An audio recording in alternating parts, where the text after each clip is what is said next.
Hi, welcome to Visual Perspectives. I'm Spriha, your host, and today I'll be chatting with Haley Manchon. She's an artist from northeastern Pennsylvania, and her focus is on figurative drawing and illustrations. Haley, it's so nice to see you, and welcome to the show. Oh, hi. Yeah, it's good to be here. Thank you for having me.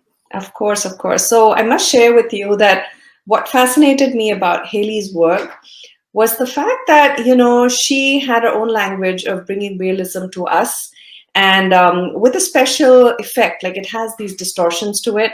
And of course, she'll tell us how she brings that about. But what was fascinating was that with the influx of technology that we're all facing nowadays, she was trying to kind of find a balance between all of that influx of extra technology and we're going all crazy.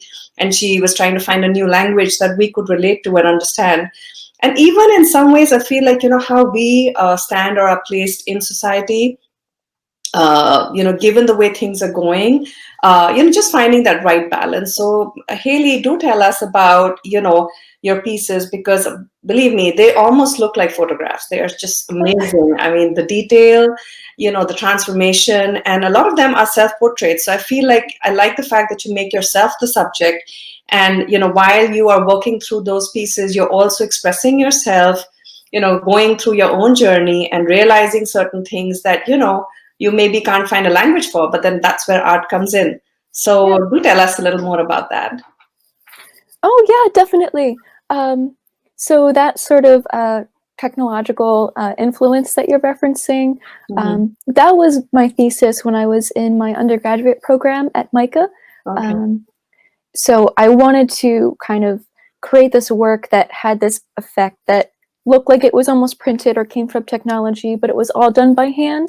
Mm-hmm. Um, So it took a lot of study and practice of how I could kind of recreate those same things, but I also wanted to have that control or agency, just so it wasn't like, totally based off of a computer. I wanted my own input into the Mm-hmm. work.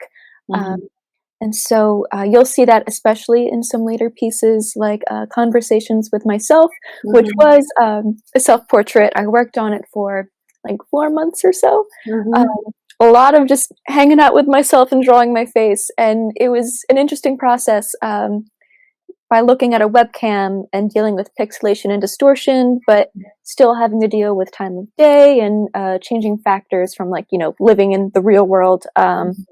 So I think as I moved forward from my thesis, I kind of wanted to reflect on like moments and people and still experiencing like what it's like to exist with this technology, but it's not as dominant in the Mm-hmm. work. Mm-hmm. So that's kind of been like my journey in the past few years to try and like, I guess, weave in and out of those different ways of making. But when you did this, did you actually take pictures of yourself? Like, would you do like a selfie and then kind of look at it and distort it? Like, what's the process? Like, how would you do that? Let's see. It depends on the piece. The one Conversations with Myself, the piece I was talking about, that was done from life, but by looking Okay. through a webcam. Okay. So there were no photographs used in that one. Okay. For other pieces, I did use photographs. Some of them, it actually came about from like mistakes. Like I would be taking panoramic photos of like a scene, and like somebody would walk in and their face would get all, jacked up, and I was like, oh, I want to make a drawing out of this. So Mm-hmm. that Yeah, was the is that exciting what thing like about you've that. shown in Glitch One? Is that something like a distortion that you were trying to express? Oh, exactly. Yeah, yeah. It was trying to make a polished piece Mm-hmm. that took a lot of like work to make from something that was an accident. I kind of liked that idea of taking an accident and putting it on a pedestal, like to Mm-hmm. look through and think about. Um, and definitely the process with a lot of my pieces did change with that body of work, just because there's so many things you can do in balancing analog Mm-hmm. and digital methods. Mm-hmm. Mm-hmm. But so do you go through the phase where how writer's block? You have the thing where you start sketching and then you're crumpling paper and you're throwing it and then you're drawing again. Do you go through that process, or do you think that every time you draw, you maybe if you get frustrated, you just kind of leave it there and then you come back to it? Like, how do you go through your whole drawing process? Yeah, let's see. I do experience that. And I feel like I have trouble like throwing things away or getting rid of them. I Mm-hmm. often save things that I don't like because I know I can always return to them. And I have made pieces in that case. Like I didn't really like the drawing, but then especially with dura-lar, I can add a layer on top and it's like, okay, what can I do with this? How can I make this into something new and make it useful? Just trying to make all the work valuable. It might be hard to see. This is a piece of dura-lar that I had. It didn't get very far. I was going to use it for a small Is that drawing. like a sheet of paper, like which has got transparency in it? Yeah, so this is the dura-lar. Let me grab this white sheet here. Sure. That makes it easier to see what I was going with. So again, it's like not very far into the drawing. I put it on top of this other drawing I was working on, and I didn't like it. It was a test to see if the dura-lar could work on this dark background. It didn't really pan out. And so as of now, that piece has nothing going for it, but I want to keep it because I'm sure that, you know, down the line, maybe I can think of another way I can use it in a future drawing. But I know that in some of your dura-lar pieces, you kind of, so you make, say, an image and then you put the dura-lar on top and then you draw on it. So it kind of gives this fragmented look, right? Oh, yeah, definitely. So I can show a piece that does that too. For the little workshop that I had prepared for you guys, I did do a little version of that using my friend Iris. So this is like, sorry, I keep doing it. Yeah, this is the original sketch, just in graphite. And then this is the dura-lar. On its own, you can see I kind of worked in both directions. It can be flipped on both sides. Wow, that's awesome. Yeah, it's kind of fun to play with. And so you can kind of lay it on the drawing and you can put it like right over top, or you can play with where it's aligned. And I can always add more to this or frame it in a way that kind of situates it the way that I want. The piece behind me here for Bella, that's an example of that, where I kind of just drew the background first in graphite, moved around the top layer, and then chose what I wanted, and that was the finished piece. But I think in your piece, molting, there it's not, you haven't used dura-lar. You've given that effect just through your color pencils, right, in graphite? Correct, yeah. Yeah, because I've always liked working with transparency. I actually did do a similar effect before I found dura-lar. But once someone introduced that surface to me, it felt like the perfect thing to kind of play around with. Really cool, because you can kind of give so many dimensions to a piece, and you can you add like a couple of layers of dura-lar over like one piece? You can do that, right? So you kind of keep giving it just the distorted look. Oh yeah, definitely. I have made pieces where there were 3 layers, like 1 background and 2 layers of dura-lar. I haven't done like a ton. I sometimes like daydream is like, oh, like what if I made like a whole book, like a flip book of dura-lar, and you can kind of see the layers change. I haven't done it yet, but you know, maybe one day. A project to work on. Yeah, that would take a ton of time, but I feel like it would be really cool if I was able to do it right. Yeah, I found this really interesting concept in your work where you actually have a pre-existing piece of work, whether it's a drawing. I know you've animated one of them too, like into a video, and then you have these little doodles that you've created, little cutouts that you kind of then stick over the piece of work. So what made you make this whole playful thing or kind of experimenting? Yeah, I think, this process, it was kind of me trying to embrace and accept like my goofy side, and I wanted to see how I could kind of balance that with these portraits that I had already been creating. And dura-lar made it really easy to do that because you can move pieces around. So like to show this again, here again is this piece that I titled Daydreamer. It's of Ivia, my friend. And it's kind of maybe a bit difficult to see, but you can maybe see that I have attached these doodles, and they're hand drawn and cut using graphite and scissors, whatnot. And then I have some extras here. I kind of have moved things around dependent on where this piece has been, because it's been in different exhibitions. So I kind of changed around how, things were placed depending on where it was. But so that's nice. I mean, so you don't have to always limit yourself to just like a 2-dimensional thing. You can have the 2-dimensional thing and then you can keep adding on. That's the fun of layering, right? I mean, you can just play around with it and they don't feel like you can just take it off and put another character on it, right? So are these little characters from your imagination? Yeah, and some of these I've drawn for years. Some of them I make up on the spot. I like trying to create characters that kind of fit the context of where they're placed. So let's see. I have this one. Let's see, is it going to come out? This one's kind of sad. So sometimes I place this character like in a corner, like by itself, or maybe reacting to something. Let's see. Then there's this one that I kind of just made It's like a Oh. little alien. Um, I had this one paired with a little astronaut, Okay. but they weren't, they were separate pieces. So right now she's Are kind those of on by herself. dura-lar then? Those are they drawn on dura-lar? Oh yes, yeah, they're hand drawn. They're just like regular pencil, and then I Okay. cut them out, and Okay. then I actually still have the tape on the back of this. So like looking here, like if I Mhm. wanted to place the alien, let's Yeah, say yeah, yeah, yeah. like here, I could just Uh-huh. put her on, and now she's like hanging out. Having a conversation with the alien. Yeah. Yeah. That's cool. That's cool. Well, that sounds really nice. Oh, thank you. I mean, I think some kids or some as you're growing up, this is what you want to do. I love drawing. I love painting. Some people pursue it, and some people don't. But for you, was it really clear, like from a young age, that this is what you wanted to do? Oh yeah, definitely. Okay. I've always loved drawing. When I was little, when I got my hands on a pack of crayons, I just colored over everything, which wasn't the best. I scribbled on my toys, on our books, on the walls. Oh, Yeah. And it was nice because even though it's not the best thing to do, coloring all over your house, my parents were pretty forgiving about it. mhm. And they were like, "Oh, we're gonna repaint the house anyway," so they let me do it for like a little bit. And then Yeah. they took photos, so we have like photos of me coloring on the walls, and then they repainted the house, and we're like, "Okay, you can't do that anymore." Okay. But I'm really thankful for my parents' like consistent encouragement for me to create. Mhm. Yeah, Mhm. Yeah, felt and so I guess inclusive. you pursued it in college, right? Where did you go? Where did you study art?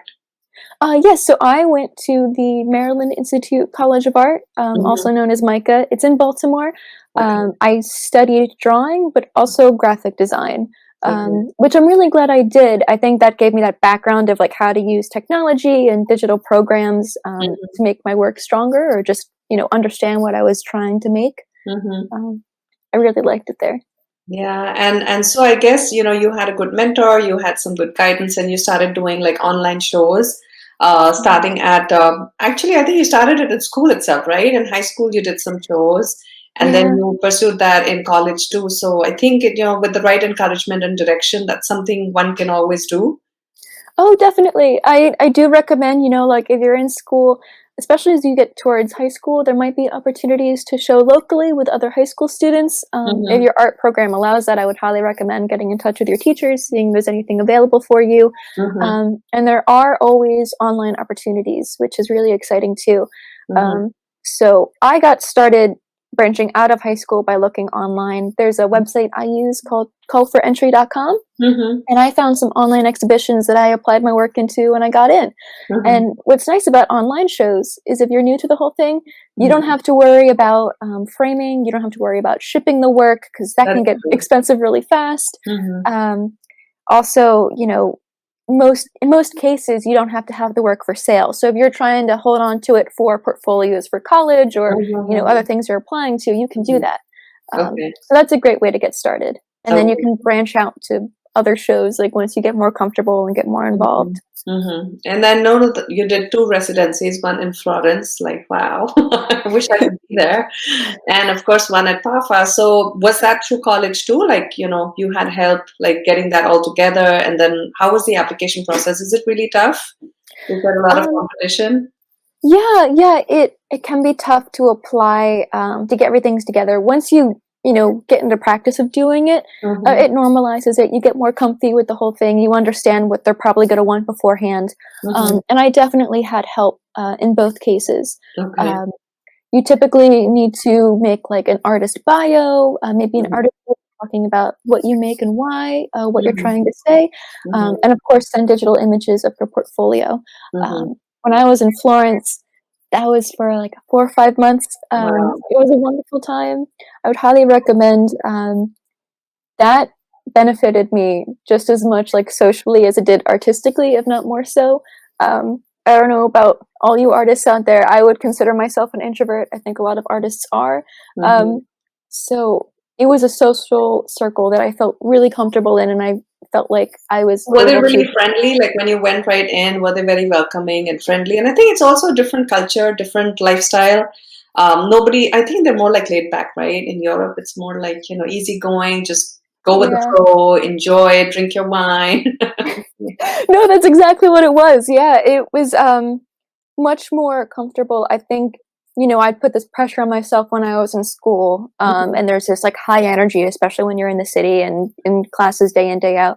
Um, that time that I spent there, it mhm, felt like I was able to have a bit of a break, but still work hard. And I mhm. think, was really important for me to see that, oh, I can have like a healthy social life. I can explore and enjoy the world around me, but I can still create work. Like it's not, it doesn't get in the way as much as I feared it was going to. Mhm. Um, and so that was really nice. I know, I um, know. I mean, that's one of the things on my to-do list. I want to do a residency at some point of my life oh because I yeah, think it's just, to just be cut off and just kind of focus on doing what you want to do, learn more skills, kind of experiment, and nobody's judging you, right? I think that's the oh best thing. yeah, Everybody's just doing their own thing and having fun, and then you also socialize, which I think is so important. I think in today's world, conversations are just like not having anymore. Like people just don't communicate as much because everything is through the digital medium, right? I mean, yeah. I It's feel less like like face to face. the art of talking face to face is so important. And I mean, I feel art does a lot of the talking because when they see what you're creating, they're kind of seeing an image of you, in your work. But then if you're there to further explain it or just discuss it, I think you just get more and more confident about your style and find your voice, right? Do you think you found your voice yet, or you think you're still kind of going through that journey? Yeah, definitely. I don't think my work is at a finished place. I still feel like there's always things I want to try. Once you kind of reach one point, you think back to older work and it's like, well, I could incorporate this, or you get inspired by something new. I Hmm. feel like there's always something new to reach for, Hmm. um, which can seem intimidating at first, but I also think that's kind of like exciting. Just the Hmm. idea that you can always explore as an artist. There's always like ways to learn and grow. That should be like, I think, exciting and rewarding. It's one of the greatest things about being an artist, I think, is there's always new things to discover. That is true. But, the other thing is also how tough is it to put yourself out there? Like, be it social media, there's so many tools available now. But I feel like when you're starting out, you're kind of apprehensive. You want the appreciation, the support given to you by other people because who appreciate your art, right? Because it kind of gives you more confidence in what you're doing. But then also at the same time, when you have rejection, you have people who critique your art and they don't know why you're making what you're making. Then you get offended, you get upset, you're like, I don't think I should be doing this anymore. So how Yeah. do you create that balance between like putting yourself out there and also kind of, just being mature about it and saying it's okay, for me this is my art and I love it. It's okay if people don't like it. Yeah, I know, that is a difficult thing. Oh goodness. It's something where I would say, the most important thing to keep in mind is Mhm, that if you love what you're doing, like just keep making art. And if you keep making, you're going to, continue to grow and get better in your own way. mhm, And always remember that art is subjective. So mhm, there might be some people that don't like your art. There's some people that don't like my art, and that's totally fine. mhm, Because everybody has their own tastes and their own interests of what they want to see from their artwork or what they like to mhm, make. mhm, Um, so I would just make sure, you know, if you're looking at social media, it's a blessing and a curse. It can be mhm, really exciting to get support from others, but if you stay on for too long, you definitely can get sucked in and feel like, oh, like look at all these like great artists, and my work isn't like theirs, and I think everybody kind of has that feeling to some degree. So just remember that you're not alone and feeling like wishing your work could be stronger or wanting to improve. Like I think everybody has their own struggles, and I think just being an artist, like part of that is just accepting that and mhm. just keep working at it to Yeah, so continue to I get. guess you have to have a belief in what you're doing and be confident, and of course, I think some people are very scared to put themselves out there. I don't think we should be totally like not putting ourselves out there, but maybe in a balanced way so that, because I know that, like, say on Instagram, there are people who have like 5,000 followers and there are people who have 20 followers. I mean, either ways, Yeah. it doesn't matter, but it shouldn't be a judgment on ourselves. So, I think that that's an essential thing. But the other thing I've also learned is that it's really important to have your artwork in series, like, kind of divided up and kind of organized. And I know that you have done the same. Like you have your sketchbook series and the exposed and the in between. And so, was it something that you always did? Was this taught to you like in school, or is that something you did on your own? And how important do you think that is, like, to kind of divide your work? And do you kind of, when creating the work, do you think of the topic, like you say, okay, this is the in between. Am I creating this for in between, or you just create the work and kind of then see where it fits in? Yeah, I think, let's see, that's a good question. It definitely depends on the project. Mm-hmm. For some of those pieces, like my body of work, The In Between, Mm-hmm. those 10 pieces were made specifically for an exhibition. So when I planned out those 10 pieces, I had an idea in mind where, I wanted them to have this certain look to them. I wanted them to be about this train of thought and be inspired by these processes, that sort of thing. Mm-hmm. Others, I just felt they should be separated because they naturally were different. So like my sketchbook, that I always had just made for me. And when I decided that I wanted to share them, I just wanted to make sure they were their own thing, put them in their own little group. Well, but And beautiful. I've seen your sketchbook series, and I think there's this really like vulnerable part to it. Like when I see it, I feel like I can actually be in there and be with the little characters that you have there. Because I know in the initial stages you were making more characters and you would build your stories around them, which kind of changed as your art grew. But I think that is just so likable. I mean, I feel like I can see a story coming out of every one of those images. And you have like you've made illustrations for books too. I mean, they look like they're illustrations for in any book, even though it hasn't really gone into printing. But I like that. oh yeah, thank you. I've thought about it, and when people see my sketchbooks, they're like, "Oh, you should illustrate children's books." I would love to. I have not yet, but I Mm-hmm. actually, this is funny. I actually just got contacted yesterday, 2 days ago, Mm-hmm. where someone wants me to illustrate this short story, like Halloween themed children's book that she wrote, Oh, which nice. I'm very excited about. Oh, wow. Yeah, so it's early stages. We'll see where it goes, but No, yeah, I I love think. the sorceress that you have up there. I've seen it up close, and it just looks, yes, that's a beautiful piece. And I like that you've done one which is the black and white, and then you've done which is the colored. And I know it was on your Instagram post, and people were just loving it. They're like, Oh, oh thank my you. God. Yeah, I had a lot of fun. I love creating characters, so being able to do that professionally, or at least like help create characters for others, is really exciting to me. So yeah, I actually do have the original drawing of the sorceress here. Mhm. I've always loved just taking the time to create characters, and I'll work on these on and off for a period of months, and that's what I did for this sorceress. Mhm. So let's see here. All right. So Oh, here's wow. the original. Oh, um, wow. That is just amazing. Look at the detailing. Oh, oh, how, thank you. how Yeah. long would something like this take you to make? Hmm. I think I started this early 2019, and it probably took me like 3 or 4 months on and off working on it. And then when I worked on it in the computer to like color it digitally, Mhm.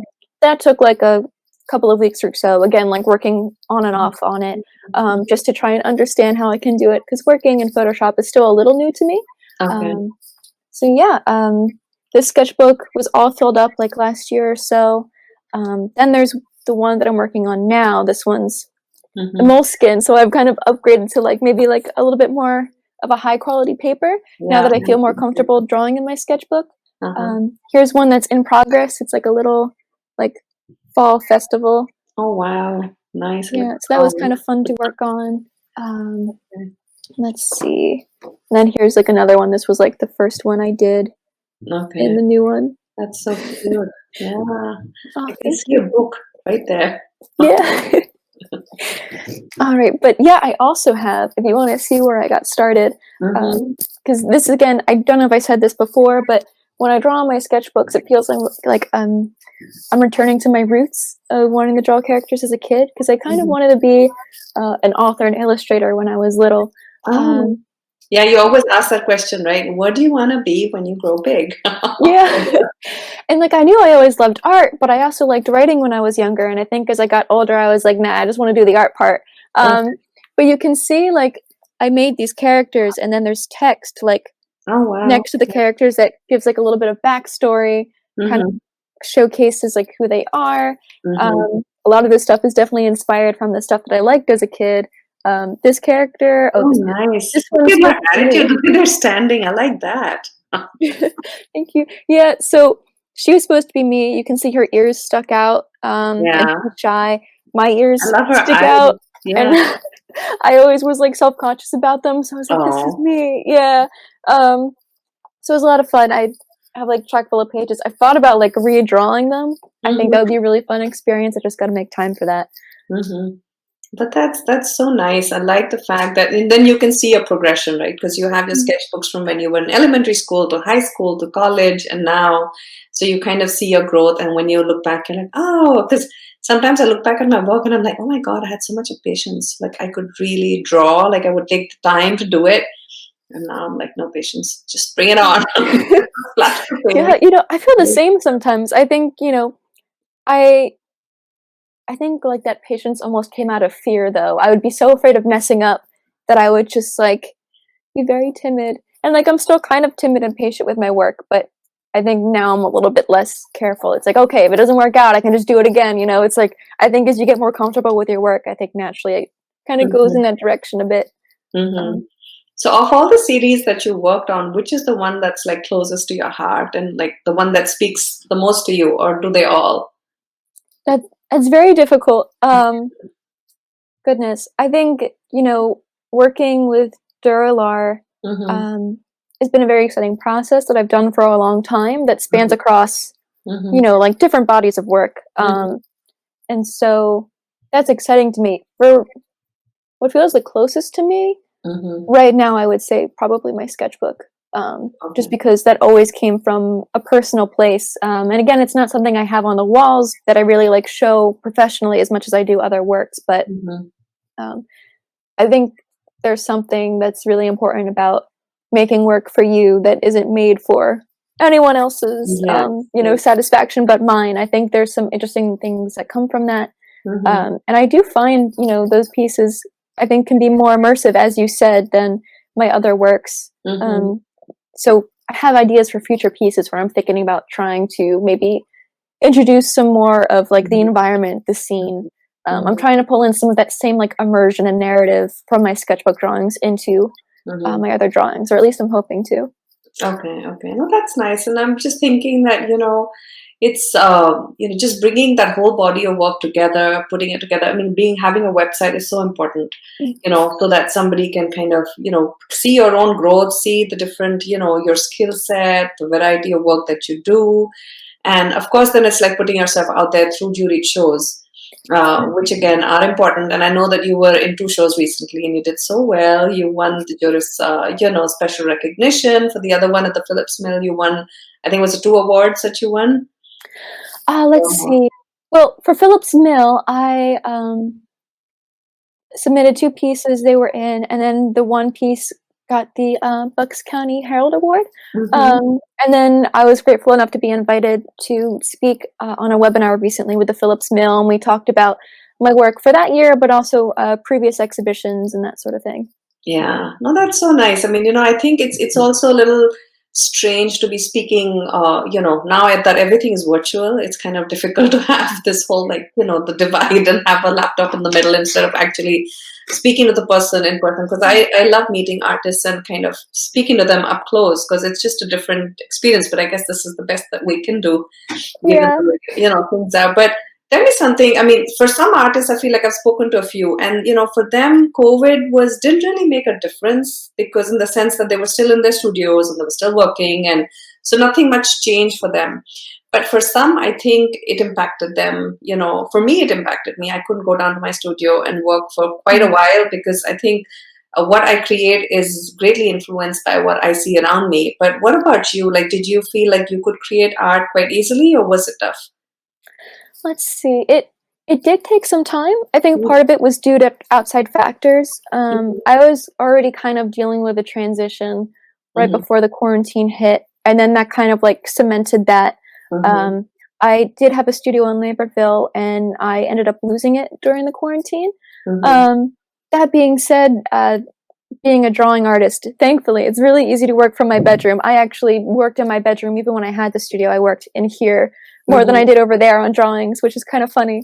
Um, so, like I did have a bit of a slump where I think I just was trying to process everything. Mhm. And again, like my sketchbook was where I felt the most comfortable drawing, and Mhm. I just kind of wanted to get something down on paper. And then that led to sketchbook drawings, like this one that was called like Hug, where it's basically like these characters hugging. Then there came the sketchbook drawing Baby that you saw. Mhm. Um, I and love the those, elephant. I love, love, oh, love the elephant. It's so cute. thank And you. so for people who don't know, she has this little elephant that she bought at a dollar store. Oh, there it is. And she held on to it. And it also went through a stage where it broke and she re-glued it and she made it a part of her sketch, which I think was amazing. And it's just so enduring. And just see that it just makes you feel so much more human. And I feel like you can interact and kind of relate to the different phases, because you feel so vulnerable sometimes and you can't really reach out always and say to somebody that, oh, I'm feeling sad or I'm feeling like this. And so I think art is a great way to express that and Yeah. get it out, right? Yeah, definitely. Oh, thank you. I'm glad you like Baby. That's probably one of my favorite things that I've drawn this year. Hmm.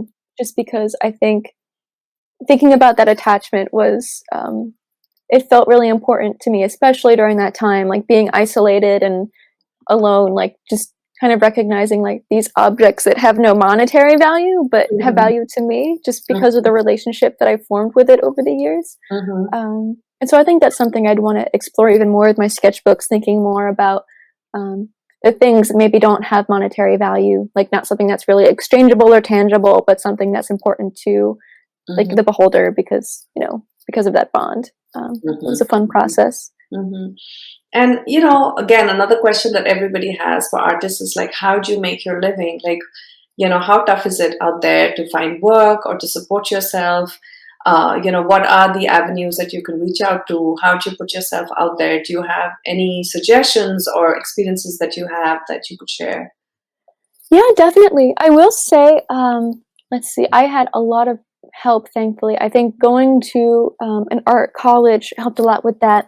Hmm. Micah has like a career development building where you could Oh, go and nice. meet with them, and they can help work on your resume. They can help build, your CV and preparations for other jobs. Like I went there to help get my internship with Kelly Sullivan at Lambertville, and that was how I Mhm. ended up getting my studio and working with her when I graduated, which was, Mhm. it was amazing. Mhm. Um, and also, when you work hard and you keep in touch with your professors and everything, they kind of recognize that and they reciprocate. Sometimes they'll, pass your name along to others that are looking for artists to make work. Um, Mhm. I started off getting some of my first gigs. I did editorial illustration for the Washingtonian Oh, because one of the editors happened to be a teaching assistant at one of the classes I was in, and he saw my work, so he oh. kind of like was like, "Oh, hey, got a job for you," and I was like, "Yes." um, let's see. Aside from that, I had an open studio, and so I would, invite guests to see my work and offer my services, doing like portrait drawings for them, or other Mhm. commissions, that sort of thing. Mhm. Um, let's see.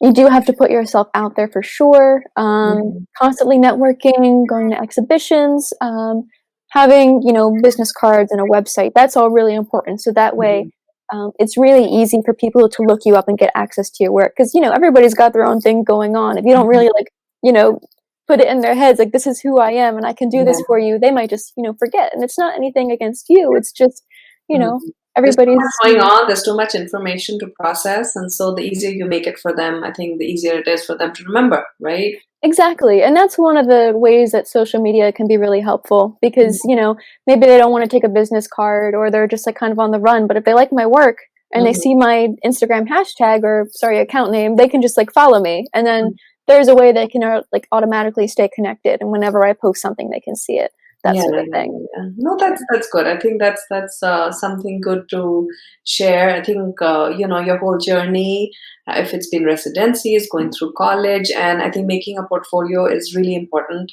And then of course putting yourself out there, doing shows, whether rejections or acceptances. Either way, it's just exposing yourself, right? Networking, meeting other artists, being appreciative, and also supportive. I think both ways, for you as well as the other artists or the groups that you are a part of. I think the mutual support is really important, and the encouragement, because I think art inspires, and I feel it has this healing quality too. And when you share it and you kind of discuss it, I think it just makes everybody really happy. So, I'm so happy that you were able to express and share with us, all the little anecdotes and things that have gone behind creating your art. We look forward to seeing, the two workshops you have, and, hopefully everybody will enjoy drawing with Haley. So thank you so much, Haley, for joining us. I had a lot of fun chatting today. Oh, yeah, of course. Thank you for having me, and I had a great time with you today.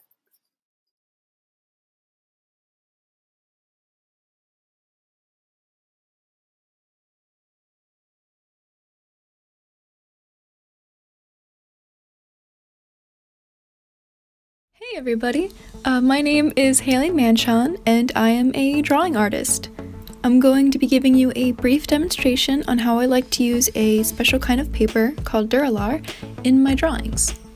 So before I get into the actual drawing part, I wanted to show you what supplies I use to create them. This is what I use, but just know that you don't need the exact tools that I have to get started. First things first, here is the dura-lar itself. It is a semi-transparent surface made of plastic that you can draw on both sides with.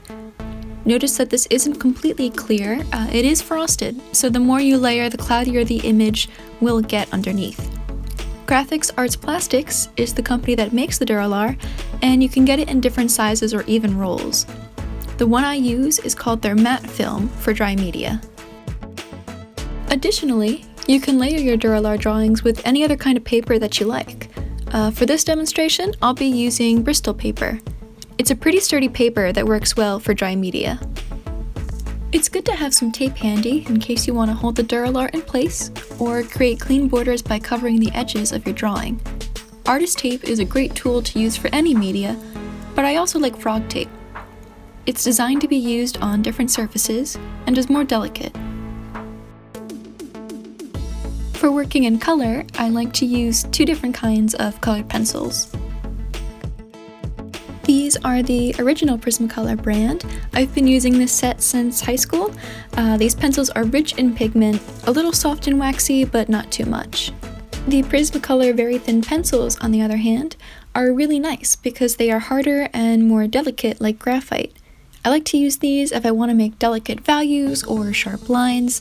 When working with dura-lar, I usually start with the very thins and work my way up to the regular Prismacolor pencils. For my set of graphite pencils, I have a mix of sets from over the years, but I mainly use my Faber-Castell set.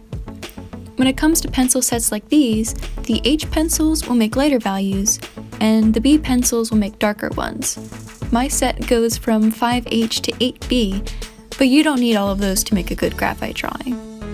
You're going to want to keep a sharpener on you because having sharp pencils can make a huge difference.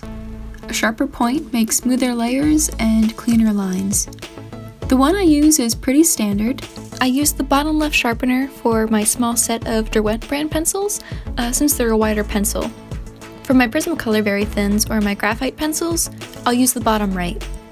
And the top one works pretty well for my regular Prismacolors. It's not super important which one you use for a wet pencil. I think it's more of a personal preference, but this method works for me. Last but not least are the erasers. Any eraser should be fine, but these are the two that I like to keep on hand. More commonly, I'll use my Tough Stuff pencil eraser. It's refillable and it's easy to erase tiny marks or lines without disturbing the rest of the drawing. A kneaded eraser can also be used to fade parts of your drawing without totally erasing it. It can be shaped to erase more precisely too. And I think that's about it. So I guess I'll show you now how I use these things to make some drawings. Okay, so for this first piece, I wanted to show how dura-lar could be used for an illustration. I like this little character that I've sketched out here, so I want to place her in a scene, and I can do that with the use of dura-lar. I'll start just by using a mechanical pencil to trace over my original sketch. I don't mind the darker outline I'm creating here, and because I'm not pressing hard, I can easily erase whatever I don't like. This is a perfect example of when you should use tape to bind the two layers, which I've done off screen. It would be a bummer if your paper accidentally got shifted halfway through tracing. Sometimes it can be really hard to get it back in the right spot. And I'll take a moment to say this, being able to trace is a fun and valuable tool, especially for educational purposes. That being said, you should never trace another artist's work and claim it as your own. I think you've probably been taught this, but I just wanted to reiterate that. Dura-lar is great, and there's so many cooler things that you can do with it than take somebody else's ideas. I don't know, I just think it's worth saying. Once I have the outline down, I'll pull the dura-lar off my sketch so I can see how it looks. I'm going to polish it up in a bit, but I decided to place it on my background scene first, which I've already prepared, so I can see how it fits. Since I like how the character is placed, I'm going to start incorporating the background as well. I'll start by tracing some of these branches in the foreground so I can really make them pop. When I go back in and polish the character, I'll start by using the other pencils in my set so that I have an easier time getting the light and dark values that I want. I'll use my H pencils for the light parts, and my B pencils for the dark ones. I can also erase any marks that I don't like. I wanted to finish this off by bringing more of the background to the top layer to add some depth. I continued to trace more branches and blades of grass, and I'm doing this by using both sides of the dura-lar, which is a great way to get the effect I'm going for. Since the paper is a frosted matte, as I mentioned before, whatever I draw on the back will look slightly faded. I wanted this illustration to feel like she was encased in fog, and the quality of the dura-lar really helped me exaggerate that. And with that, I think this is done. I'll show you how it looks on both sides of the dura-lar. When the sketch of the character is on top, she stands out more, she's a bit closer to the viewer, and then when it's flipped to the other side, it's slightly different. She's slightly encased in the fog because of the frosted matte. I like it both ways. I'm not really sure which way I want to keep it yet, but it's nice to have the option. Alright, so on to the next one. I'm going to be doing a portrait drawing of my friend Iris. Just like the last study, I used my graphite pencils to make this, but now we'll be incorporating color with a layer of dura-lar. The effect I'm going for is similar to an old piece of mine titled For Bella. Once I have the dura-lar placed exactly where I want it, I'll begin with my Prismacolor very thin pencils, drawing pretty delicately. This will help achieve a smooth texture, and it'll allow me to layer colors on top of one another more evenly. It takes time to build these layers, so I have to be patient with it. Also, I'm not going to be taping my dura-lar layer for this drawing. This is because I plan on moving the dura-lar around as I make progress. I'm not going to be as concerned with putting color precisely over one spot. Okay, so I'm going to start talking about undertones, and this may take some time to learn, so don't get discouraged if it takes you a while to get it right. I learned this about halfway through high school, and I've been practicing it since then. Essentially, you want to try and focus on the colors you see in the subject of your drawing. The closer you look, the more you'll notice. The different colors of light, shadow, reflecting colors, that sort of thing. Understanding color theory will be really useful for this. You know how certain colors can blend to create new ones, like yellow and blue make green, or complementary colors like green or red will create a neutral tone like brown when they're mixed. I'm kind of doing the same thing here, but I'm mixing a whole bunch of different colors. I've used colored pencils and I've drawn people for a while now, so I kind of know what colored pencils I like to use to get these colors in. If you're just getting started and you want to try this out, I highly recommend studying an organic object, so this can be things like fruits and vegetables, leaves, flowers, anything like that. Definitely get these objects to study from real life instead of looking online at a photograph. This will help so much since the photos can sometimes compress and flatten the image. Also, I think just having the object in front of you will make it a lot easier for you to see what colors are there. So as I said, I was in high school when I first learned about this, and the first thing we drew was an apple from life. I am posting up the little study I did back then, and you can tell that the apple is red, maybe with a, few spots of yellow. I definitely used reds when drawing this, but what may not be immediately noticeable is that I also used browns and blues in the apple too. Those colors were used as the undertones to get down those darker parts, and then red was on top. And I had to make sure I pressed lighter with those browns and blues than I did the reds because I don't want those darker colors to be overpowering. If you're starting out, I would also recommend starting with 2 colors as a base, indigo blue and Tuscan red. When I was first taught this in high school, those 2 colors were used to get started on the undertones. So indigo blue would be used for cool shadows and cool colors, and the Tuscan red would be for warm shadows and warm colors. I did this portrait in high school, and most of my time was spent drawing the layers with those 2 colors. Then I added in colors like purple, orange, and eventually brown to finish it up. If you look at her hair, you may also notice that it was colored with purples and reds more than browns and blacks. And by doing so, it illustrates that the sun is hitting her hair and reflecting off all these great colors. Okay, so now that I got all that talk about color out of the way, I'll get back to the dura-lar part. So you'll see here that I do draw on both sides.